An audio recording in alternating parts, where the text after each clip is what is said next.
تم نے ان لوگوں کے حال پر بھی کچھ غور کیا جو موت کے ڈر سے اپنے گھر بار چھوڑ کر نکلے تھے اور ہزاروں کی تعداد میں تھے؟ اللہ نے ان سے فرمایا مر جاؤ، پھر اس نے ان کو دوبارہ زندگی بخشی۔ حقیقت یہ ہے کہ اللہ انسان پر بڑا فضل فرمانے والا ہے، مگر اکثر لوگ شکر ادا نہیں کرتے۔ مسلمانوں، اللہ کی راہ میں جنگ کرو اور خوب جان لو کہ اللہ سننے والا اور جاننے والا ہے۔ تم میں کون ہے جو اللہ کو قرض حسن دے تاکہ اللہ اسے کئی گنا بڑھا چڑھا کر واپس کرے؟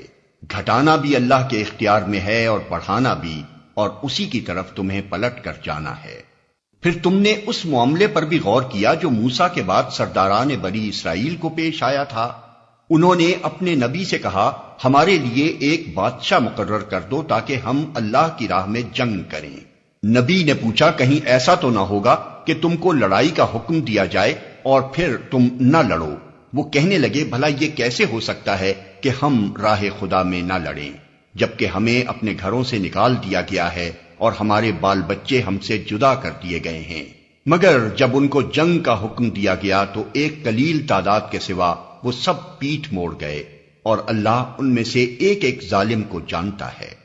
ان کے نبی نے ان سے کہا کہ اللہ نے طالوت کو تمہارے لیے بادشاہ مقرر کیا ہے۔ یہ سن کر وہ بولے ہم پر بادشاہ بننے کا وہ کیسے حقدار ہو گیا؟ اس کے مقابلے میں بادشاہی کے ہم زیادہ مستحق ہیں، وہ تو کوئی بڑا مالدار آدمی نہیں ہے۔